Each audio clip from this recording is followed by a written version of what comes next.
अच्छा जी, question number 9, the following balances of unsold inventory at the end of 2019 have been extracted from the books of a trader. Calculate the value of closing inventory. देखो cost दी हुई है और estimated selling price, selling expenses, repair expense, ये सब चीजें बताई हुई हैं। तो हम क्या करेंगे, पहले इसकी एनआरवी निकाल लेंगे, नेट रियलाइजेबल वैल्यू। पहले वाली कितनी है, 650 माइनस 50, 600 माइनस 25, यानी कि 575। ठीक है अब्दुल कादिर, आपका आंसर हो गया।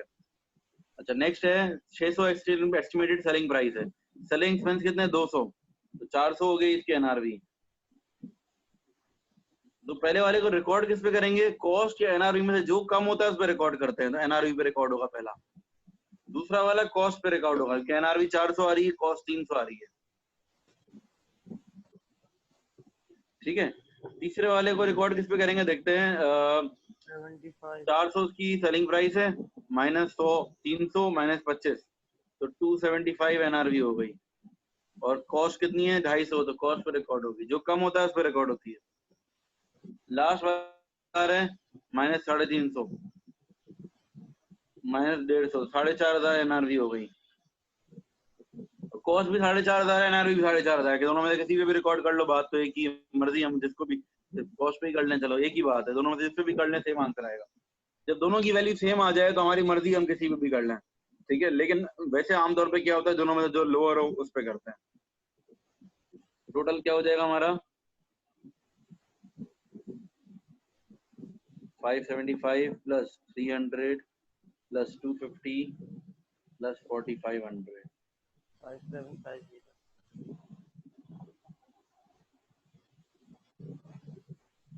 ठीक है। अच्छा ये वाले ऊपर वाले क्वेश्चन में आपने जो है ये तीन प्लस करने थे और 800 प्लस करना था, ये 875 नहीं करना था। जिन पे टिक मारा है वो कर रहे हैं, क्लोजिंग इन्वेंटरी की जो वैल्यू निकालनी थी हमें,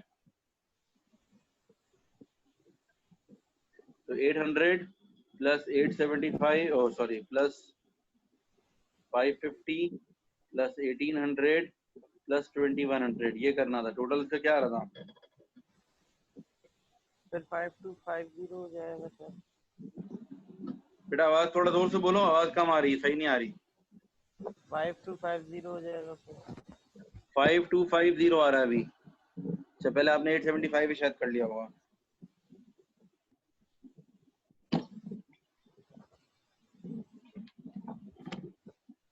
ठीक है, तो यहाँ तक ये कॉन्सेप्ट कंप्लीट हो गया, लोअर ऑफ कॉस्ट और एनआरवी वाला।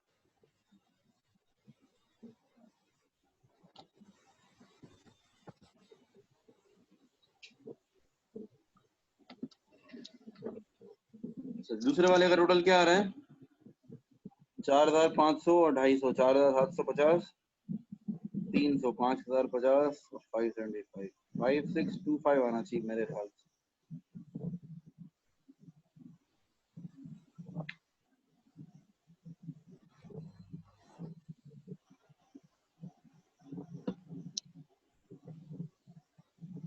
फाइव 250 होगा ना, 275 के लेंगे। अच्छा ये टोटल में मिस्टेक है आपकी, आपने चैट पे ये चेक कर लो ताकि टोटल मेरा ठीक होगा। 5650 5650 आ रहा है, नहीं 25 होगा, ये 575 है। हाँ सर सही है सर, 250 लेना था, 275 ले लिया मैंने।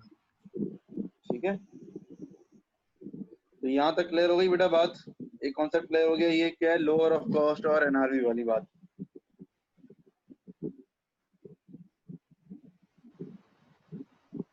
अब आगे चलते हैं। अब अगर जैसे कि मिसाल के तौर पे कॉस्ट पर ही रिकॉर्ड कर रहे हैं हम, लेकिन अब कॉस्ट में भी अलग अलग रेट्स पे चीजें खरीदी गई हैं, तो अब हमें क्या करना होगा, या फीफो या फिर एफको मेथड इस्तेमाल होगा।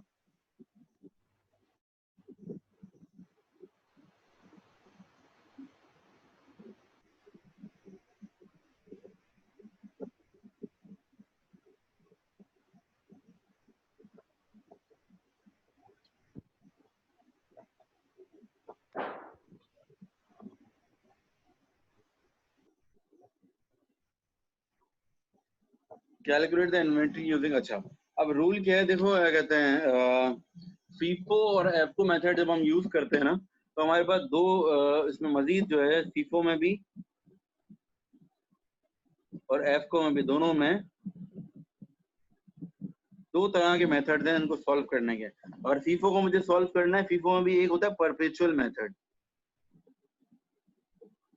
परपेचुअल मेथड का मतलब होता है कि स्टेप बाय स्टेप चलते हैं इसमें हम, मतलब डिटेल में वर्किंग शो करते हैं। Show balance after every transaction, ठीक है। और एक होता है पीरियोडिक मेथड।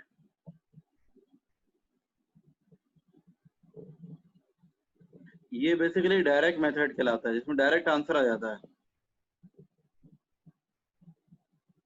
अच्छा, फिर से रिपीट कर रहा हूँ अपनी बात को मैं। देखो, जब फीफो और एफको मेथड हम अप्लाई करते हैं ना, तो इसके अंदर वर्किंग जो शो करनी होती है, बेसिकली दो तरह के मेथड होते हैं जिससे हम फीफो ये इन्वेंट्री की कैलकुलेशन कर सकते हैं, ठीक है। कैलकुलेशन के मेथड देंगे,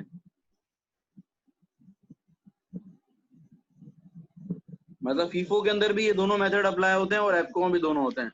मतलब क्वेश्चन में अगर बोला हुआ है कि पीरियोडिक मेथड अप्लाई करो, पीरियोडिक मेथड का मतलब वो होगा कि आपको बस डायरेक्ट आंसर देना है, आपको वर्किंग ज्यादा शो नहीं करनी है, आपको बस है ना सीधा सीधा आंसर बताना है बस। और परपेचुअल मेथड जब बोला होगा उसका मतलब क्या है कि आपको एक एक स्टेप बाय स्टेप शो करनी होगी वर्किंग, हर ट्रांजैक्शन के बाद बैलेंस दिखाना होगा, ठीक है। ये बात समझ में आ रही है? तो पहले आज हम जो है ना ये परपेचुअल मेथड सीखेंगे। परपेचुअल मेथड में क्या होगा, step by step working show करनी होगी, बिल्कुल साफ सुथरा काम करना होगा, एक फॉर्मेट है इसका वो फॉलो करना होगा। और फिर उसके बाद में पीरियोडिक मेथड बाद में बताऊंगा। पीरियोडिक मेथड क्या होता है, जिसमें डायरेक्ट आंसर बताया जाता है। वो बेसिकली अगर 1 मार्क का क्वेश्चन होगा तो आप पीरियोडिक मेथड करोगे, और अगर 1 से ज्यादा मार्क्स 3-4 मार्क्स का होगा तो आप परपेचुअल करोगे, ठीक है। और अगर क्वेश्चन में कभी कभार बताया हुआ भी होता है कौन सा मेथड करना है, अगर नहीं बताया होगा तो हम मार्क्स देखेंगे। बिल्कुल 1 या 2 मार्क का होगा ना, कम मार्क्स होंगे तो हम पीरियोडिक कर सकते हैं, ज्यादा मार्क्स के लिए पीरियोडिक नहीं कर सकते, ठीक है। ये बात आपको मेरी समझ में आई? पीरियोडिक और परपेचुअल का मैंने क्या बताया, ये रिपीट कर दूं एक दफा। पीरियोडिक एक दफा बता रहा हूँ, दोबारा से सुन लो। पीरियोडिक और परपेचुअल मेथड क्या होता है, बेसिकली जब भी हम कैलकुलेशन शो करते हैं, शो करने के लिए आपसे ही है, तो पीरियोडिक मेथड ये होता है जिसमें डायरेक्ट आंसर आता है, उसमें ज्यादा वर्किंग नहीं होती, बहुत कम वर्किंग होती है। और परपेचुअल मेथड वो होता है जिसमें एक एक step by step working show करनी होती है, ठीक है। दोनों का आंसर सेम ही आता है फीफो में, एफको में दोनों के आंसर में थोड़ा सा राउंडिंग ऑफ का एरर आता है, फर्क आता है, लेकिन मतलब एक्सेप्टेबल होते हैं दोनों आंसर, ठीक है। तो क्वेश्चन में जो बोला होगा पीरियोडिक बोला होगा तो हम पीरियोडिक करेंगे, परपेचुअल बोला होगा तो परपेचुअल करेंगे। लेकिन अगर क्वेश्चन में कुछ नहीं बोला तो हम मार्क्स देखेंगे, अगर मार्क्स 1 या 2 होंगे तो हम पीरियोडिक कर लेंगे, लेकिन इससे ज्यादा होंगे 3 या 4 होंगे तो फिर हम परपेचुअल लगाएंगे मेथड। अच्छा, अब हमें करना क्या है, करते कैसे सॉल्व है इसको ये बता देता हूँ मैं। इसका एक फॉर्मेट है, मैं वापस से क्वेश्चन कॉपी कर रहा हूँ अपनी आसानी के लिए। इसका एक फॉर्मेट है, फॉर्मेट क्या है देखो। सबसे पहले लिखेंगे हम डेट, डेट का एक कॉलम बनेगा, फिर आएगा परचेजेस, फिर आएगा सेल्स,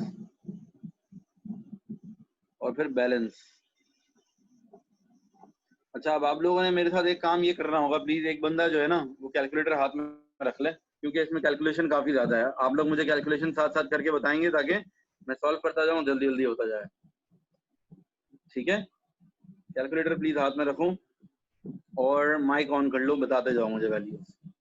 जैसे कि पहला वाला बैलेंस ब्रॉट डाउन आएगा, सबसे पहले डेट May 1 की, May 1 को क्या होगा, सीधे डायरेक्ट बैलेंस की कॉलम में जाएगा। मतलब ओपनिंग बैलेंस कितना था देखो, 200 at the rate of 5, 200 unit थे at the rate of 5 dollar का एक यूनिट था। कितने होगा टोटल, $1000 होगा। ये बैलेंस ब्रॉट डाउन है, हमारे पास पहले से इतने पड़े हुए थे गुड्स। अच्छा ठीक है, फिर उसके बाद May 5 को हमने और परचेजेस कर ली, कितने की कर ली, 300 यूनिट्स की एट द रेट ऑफ $6, यानी कि 1800 यूनिट हमने और खरीद लिए। तो अब हमारे पास बैलेंस में कितने यूनिट हो गए, 200 यूनिट पहले से थे, 300 और खरीद, टोटल यूनिट कितने हो गए हमारे पास, 500 हो गए। लेकिन ये पूरे 500 यूनिट एक ही रेट पे नहीं खरीदे गए। देखो कुछ यूनिट 5 पे खरीदे हुए हैं, कुछ यूनिट 6 पे खरीदे हुए हैं। तो ये तो मसला है, मतलब मैं इसको एक साथ 500 करके लिख नहीं सकता, 2 हिस्सों में लिखना पड़ेगा मुझे। 200 एट द रेट ऑफ 5, 1000 अलग रखना पड़ेगा, और 300 एट द रेट ऑफ, क्योंकि एवरेज भी नहीं कर सकते, फीफो मेथड है ना, एफ को तो मेथड कर नहीं रहे अभी हम। 1800 यूं करके लिखना पड़ेगा, 2 लाइनों में लिखना पड़ेगा बैलेंस। हर ट्रांजेक्शन के बाद बैलेंस लिखना जरूरी है क्योंकि फीफो मेथड है ना। अच्छा, अब सेल्स भी हैं, 5 तारीख को सेल्स भी हुई हैं। 5 तारीख को सेल्स कितनी हुई है? 250 यूनिट बिके हैं। अच्छा, अब यहाँ पर एक इंपॉर्टेंट बात आती है, जरा सबने गौर से मेरी बात सुननी है। इंपॉर्टेंट बात क्या है, देखो कि ये बोल रहे हैं कि है ना सेल्स हम कर रहे हैं। अच्छा, सेल्स जब भी कर रहे हो तो बेसिकली हम कर क्या रहे हैं, हम यहाँ पर अभी इन्वेंट्री वैल्यूएशन कर रहे हैं। इन्वेंट्री को जो वैल्यू करते हैं ना, सेलिंग प्राइस को नहीं यूज करते। इन्वेंट्री वैल्यूएशन, इन्वेंट्री वैल्यूएशन में सेलिंग प्राइस कभी भी नहीं लेते। मिसाल के तौर पर ये बोल रहा हूँ कि भाई 250 यूनिट बिके हैं, कितने रुपए के हिसाब से बिके हैं? 10 रुपए के लिहाज से, लेकिन इसको इग्नोर कर देंगे। हमें बस ये देखना है 250 यूनिट बिके हैं। अब ये यूनिट कौन से वाले थे, 5 रुपए वाले बिके हैं या 6 वाले बिके हैं, ये इंपॉर्टेंट है हमारे लिए। अब आप लोग थोड़ा दिमाग लगाएं कि ये 250 यूनिट जो मैंने बेच दिए हैं, ये 5 वाले थे या 6 वाले थे, कैसे पता चलेगा मुझे? मैं इस वक्त मेथड अप्लाई कर रहा हूँ, कौन सा? फीफो। फीफो का मतलब है, मैं ये बोल रहा हूँ फर्स्ट इन फर्स्ट आउट, यानी जो पहले आएगा वही पहले जाएगा। यानी कि शुरू में 250 यूनिट का मेरे पास ऑर्डर आया है, तो मैं कौन से उठा के दूंगा? ये शुरू वाले 200 पहले खत्म करूंगा या पहले 300 खत्म करूंगा? ये बताओ, कौन से यूनिट में से उठा के मैं दूंगा वो? शुरू वाले 200। सर एक बार repeat करते हैं क्या? मैं एक दो बार फिर से रिपीट कर रहा हूँ अपनी बात को, देखना जरा गौर से। क्या कहते हैं, मेरे पास 200 और 300 500 यूनिट पड़े हुए हैं, ठीक है।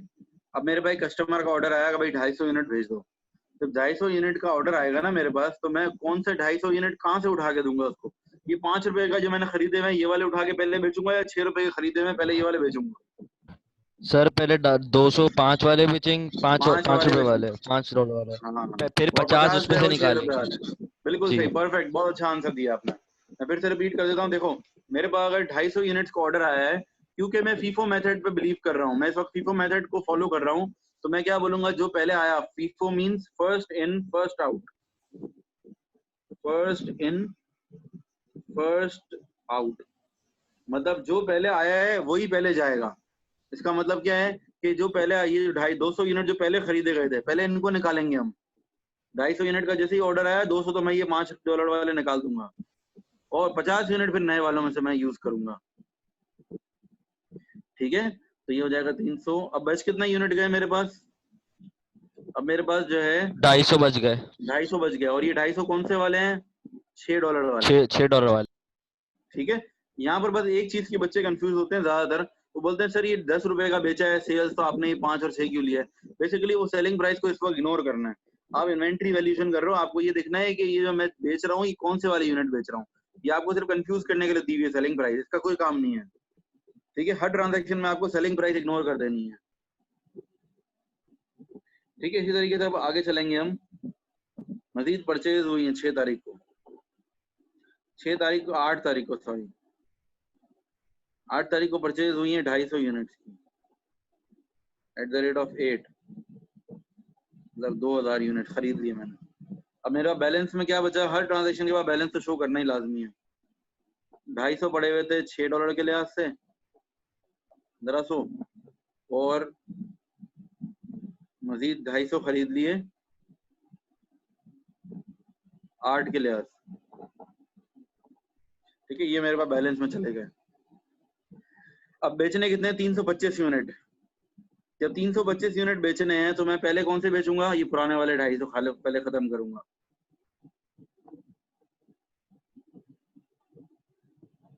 फिर 75 यूनिट खत्म करूंगा। 75 यूनिट अब ये नए में से ले लूंगा, $8 वाले। 75 इंटू 8, 600 आई 600। थिंक। कैलकुलेटर हाथ में रखना है यार। 175 एट द रेट ऑफ 8, 1400। सही है।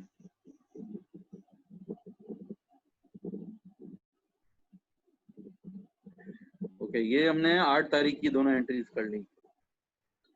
फिर आते हैं 15 को। 15 को 300 यूनिट खरीदे हैं $5 के लिहाज से, 1500 है। बैलेंस में कितने चले गए? 175 पड़े हुए हैं $8 वाले, 300 पड़े हुए हैं $5 वाले।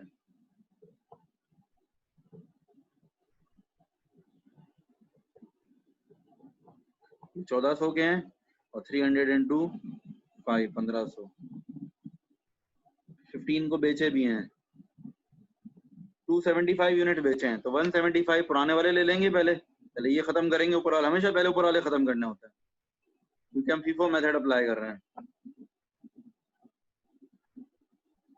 और 100 यूनिट नए वालों में से ले लेंगे।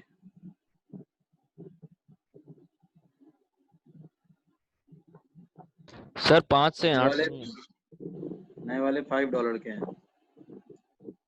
500 हो गया। ठीक है, बैलेंस में कितना बच गया? 200 यूनिट बच गए सिर्फ एट द रेट ऑफ 5। फिर आगे चलेंगे, लास्ट ट्रांजैक्शन है हमारी 28 को। 28 को 200 यूनिट और खरीद ली हमने एट द रेट ऑफ 9, 1800 के। बैलेंस में कितना चलेगा? 200 यूनिट $5 के लिहाज से और 200 यूनिट तो $9 9 के लिहाज से।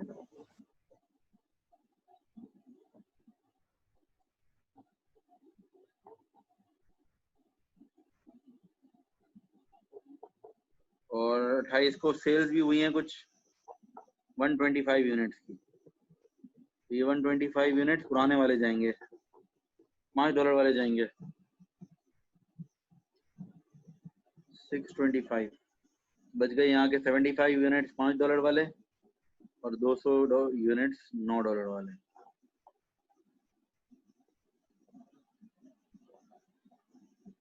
यानी कि जो फाइनल आंसर आएगा हमारा आखिर में, उसको टोटल कर लेंगे, ये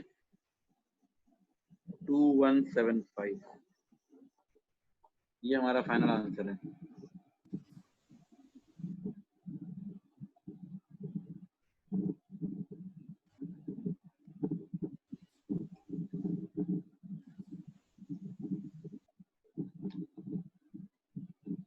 ठीक है,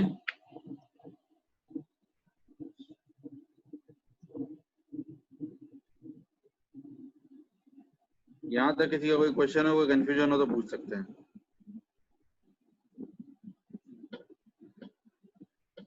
कॉपी कर लो पहले आराम से।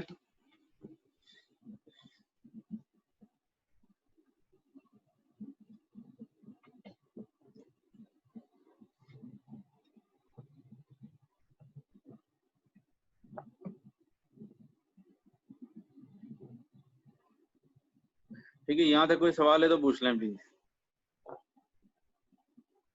जल्दी रिस्पॉन्ड करो बेटा, हाँ या ना में जवाब दोनों सूरतों में, ताकि मुझे पता चले क्या करना है। नहीं सर, कोई सवाल नहीं है अभी। ठीक है, समझ आ गई बात किस तरह चल रहा है? ये कॉपी कर लिया आप लोगों ने? साथ साथ लिख रहे हो ना ये सब जो मैं करवा रहा हूँ, या सिर्फ देख रहे हो? नहीं सर, लिख रहे हैं। लिख रहे हो ना, वेरी गुड। लिखना जरूरी है, लाजमी लिखना है।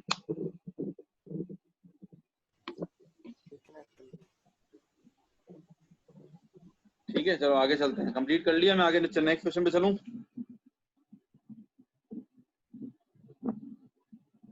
Yes sir. अब मैं आप लोगों को देखो इसी का जो है ना पीरियोडिक मेथड भी करवा देता हूँ। पीरियोडिक में इतनी लंबी वर्किंग नहीं होगी, लेकिन आंसर यही आएगा डायरेक्ट।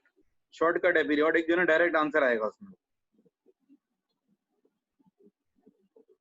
ठीक है, देखो पीरियोडिक मेथड का करवा देता हूँ। पीरियोडिक मेथड क्या होता है? देखो इसके अंदर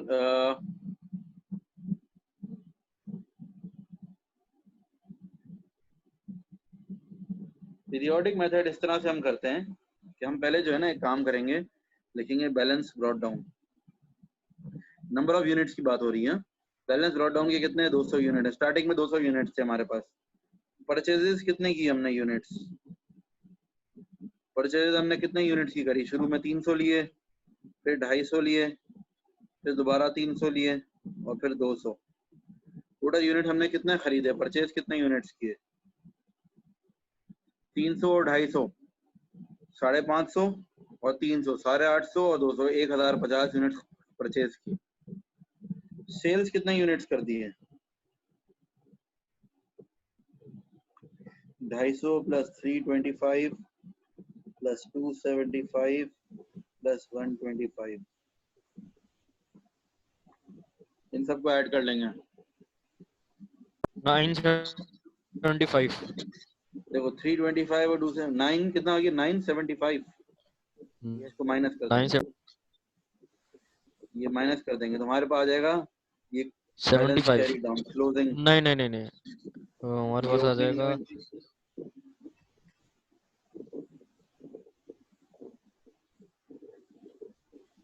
ये क्लोजिंग इन्वेंट्री आ जाएगी।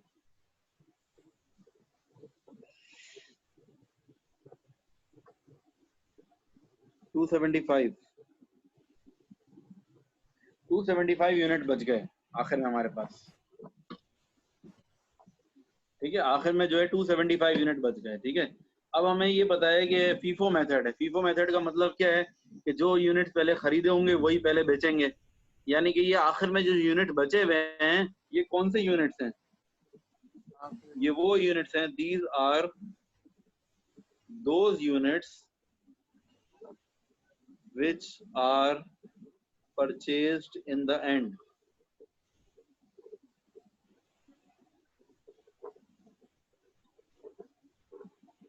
जो लास्ट में खरीदे गए ये वो यूनिट्स हैं, सही है ना बात। अब लास्ट में से आखिर में कौन से खरीदे गए? 200 यूनिट 9 रुपए के हिसाब से, तो मतलब ये 275 में से 200 यूनिट तो ये एट द रेट ऑफ 9 लगाए जाएंगे। और फिर 75 यूनिट कौन से? वो उससे पहले वाले होंगे, वो $5 वाले हैं। देखो लास्ट में जो खरीदे हैं $9 के हिसाब से हैं और उससे पहले $5 के लिहाज से। 200 यूनिट तो $9 वाले होंगे और बाकी 75 जो बच गए हैं वो उससे पहले के, मतलब 5 के हिसाब से 1800 और 375 2175। देखो ये वाला जो निकल गया बहुत कम वर्किंग के साथ एज कम्पेयर टू उसके, ये डायरेक्ट ये सभी मैंने वर्किंग शो की है, मतलब बहुत इजीली आप उसको दो एक लाइन में शो कर सकते हो, कैलकुलेटर में कर लो तो भी हो जाएगा। समझ आ रही ना बात? देखो पहले हमने क्या किया, ओपनिंग इन्वेंट्री की यूनिट्स लिए, परचेज की यूनिट्स प्लस किए, सेल्स के माइनस किए, तो क्लोजिंग इन्वेंट्री की यूनिट्स आ गए। अब मुझे पता है 275 यूनिट्स हैं क्लोजिंग इन्वेंट्री के। अभी 275 यूनिट जो है इनमें क्या है, मतलब कौन से पहले खरीदे हैं कौन से बाद में, तो ये हम देखेंगे। ये 275 यूनिट वो हैं जो कि सबसे आखिर में खरीदे गए थे।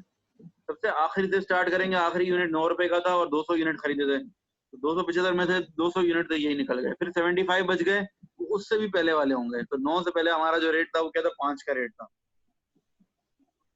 ठीक है ना, यहाँ तक बात समझ में आ रही? कोई क्वेश्चन है तो प्लीज पूछ लें, क्लियर कर लें अपनी बात। सर ये एफको मेथड से करा है ना आपने पीरियोडिक? नहीं ये ऐप को नहीं किया, दोनों फीफो से ही किए मैंने। अच्छा सर, फीफो के दो टाइप्स हैं, वो पीरियोडिक और एक मतलब और। फीफो को सॉल्व करने के दो तरीके हैं, दोनों से आंसर सेम आया। देखो तो कभी अलग आ सकता है? नहीं, अलग नहीं आएगा, कभी भी नहीं आएगा अलग। चलो ठीक है सर। फीफो को सॉल्व करने के ये दो तरीके हैं कि फीफो का आंसर निकालने के। अच्छा, क्वेश्चन में बताया वो कौन सा मेथड इस्तेमाल करना है। इस क्वेश्चन में तो वैसे आपको यही बोला था कि आपको कौन सा मेथड यूज करना है, परपेचुअल यूज करना है, लेकिन मैंने दोनों सिखा दिए कि अगर आगे किसी क्वेश्चन में आता है कि पीरियोडिक से करो, ऐसे ही मैंने एग्जाम एक दफा मैंने कहा दोनों मेथड सिखा दूं। देखो दोनों मेथड से आंसर भी सेम ही आ रहा है।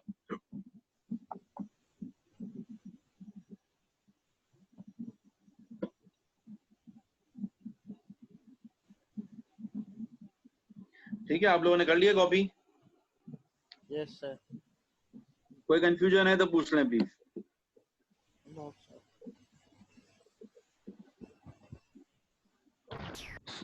सर तो ये इसके जो क्वेश्चंस हैं और वो आपने पीडीएफ फाइल में भेजे हुए हैं? हाँ मैंने भेजे हुए। सही है सर। ठीक है, तो ये एक फीफो मेथड तो हमने भी सीख लिया। ठीक है ना, एक काम करते हैं, सेकंड पार्ट इसका एफको मेथड का है, लेकिन अभी मैं एफको मेथड नहीं बता रहा, एक और क्वेश्चन करेंगे हम फीफो मेथड का ही, ताकि एक मेथड आप लोग सही से आ जाए, फिर इंशाल्लाह एफको सीखेंगे। सही है। अच्छा सर नेक्स्ट इसी का क्वेश्चन 2 कराएंगे या फिर ताकि घर में एक दो प्रैक्टिस कर लूं मैं? नहीं, मैं क्वेश्चन नंबर 2 कराऊंगा अभी ना, अभी क्वेश्चन नंबर 2 का फीफो कराऊंगा मैं। सही ठीक है, मैं भी अच्छा 4 मिनट रह गए, मैं मीटिंग को हाँ क्लोज कर रहा हूँ, आप लोग भी दोबारा ज्वाइन कर लो। Okay sir.